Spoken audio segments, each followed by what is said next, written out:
Bhojpuri industry में जब जब पवन सिंह का नाम आता है, एक नाम और जुड़ने लगता है, वो नाम है अक्षरा सिंह का।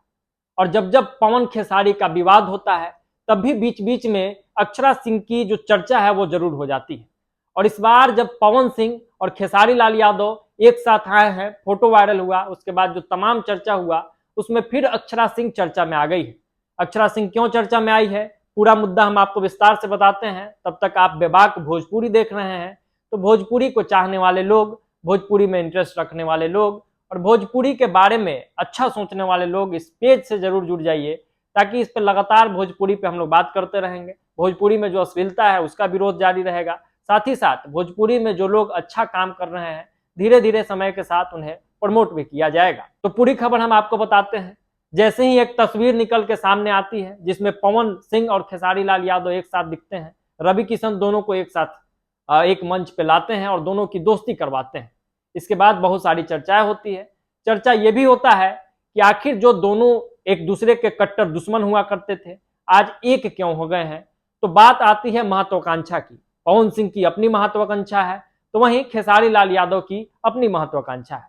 लोग ये कह रहे हैं कि पवन सिंह को चुनाव लड़ना है, इसलिए वो लगातार अपने छवि को ठीक करने, खेसारी लाल यादव उनको नुकसान न पहुंचा दे, जातीय समीकरण के कारण उनको चुनावी राजनीति में दिक्कत का सामना न करना पड़े, इसलिए वो खेसारी लाल यादव के साथ मिल जाते हैं।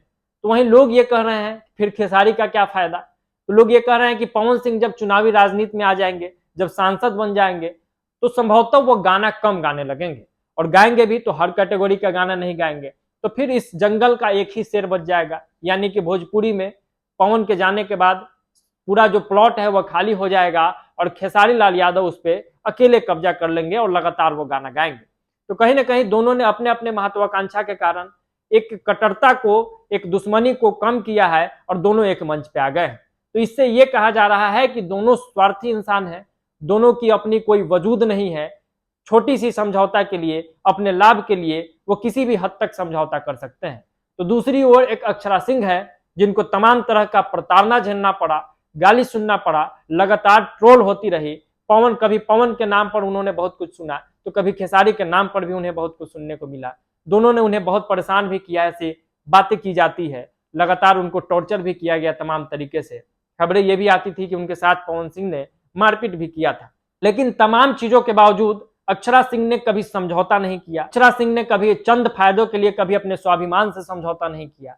और आज देखिए, इसी कारण अक्षरा सिंह भोजपुरी की शेरनी कही जाती है, बिहार की शेरनी कही जाती है। और सही बात है कि अक्षरा ने अगर समझौता कर दिया होता तो भोजपुरी में और वो आगे बढ़ सकती थी। लेकिन समझौता नहीं करके भी उन्होंने अपने आप को स्टेबल किया यहाँ पे। और सिर्फ भोजपुरी इंडस्ट्री में ही नहीं, भोजपुरी के बाहर भी वो लगातार नाम कर रही है। बॉलीवुड में भी धीरे धीरे उनका पैठ बन रहा है। वो बिग बॉस में भी पहुंची, वहां भी उन्होंने नाम कमाया। कई सिंगर्स का वो प्रचार कर रही है, कई फिल्में आता है जिसके प्रचार के, जिसके प्रमोशन को लेकर लोग उनसे संपर्क करते हैं, चाहे वो आमिर खान हो, चाहे कोई बड़ा नाम हो। तो इस कड़ी में अक्षरा सिंह ने यह दिखाया कि अकेले भी बहुत कुछ किया जा सकता है, बिना अपने स्वाभिमान के समझौता किए भी बहुत कुछ पाया जा सकता है। तो वहीं पवन सिंह ने अपने स्वाभिमान से समझौता कर लिया, खेसारी लाल यादव ने भी अपने स्वाभिमान से समझौता कर लिया। आप जो भोजपुरी को देखने वाले लोग हैं, वो इस पूरे मुद्दे पर क्या सोचते हैं, इन तीनों में किनको वो ठीक मानते हैं, कमेंट बॉक्स में अपनी राय और प्रतिक्रिया जरूर दीजिएगा। अभी के लिए इतना ही। बेबाक भोजपुरी देख रहे थे आप, एक बार फिर से आप सबसे निवेदन है कि इस वीडियो को ज्यादा से ज्यादा लोगों तक शेयर जरूर कीजिएगा। और हाँ, अगर आप फेसबुक पेज पे देख रहे हैं तो पेज को फॉलो कर लीजिए, यूट्यूब चैनल पर देख रहे हैं तो चैनल को सब्सक्राइब कर लीजिए। जुड़े रहिए हमारे साथ। भोजपुरी में तमाम चीजों पे हम लगातार बात करते रहेंगे। बहुत बहुत धन्यवाद। जय बिहार, जय भोजपुरी।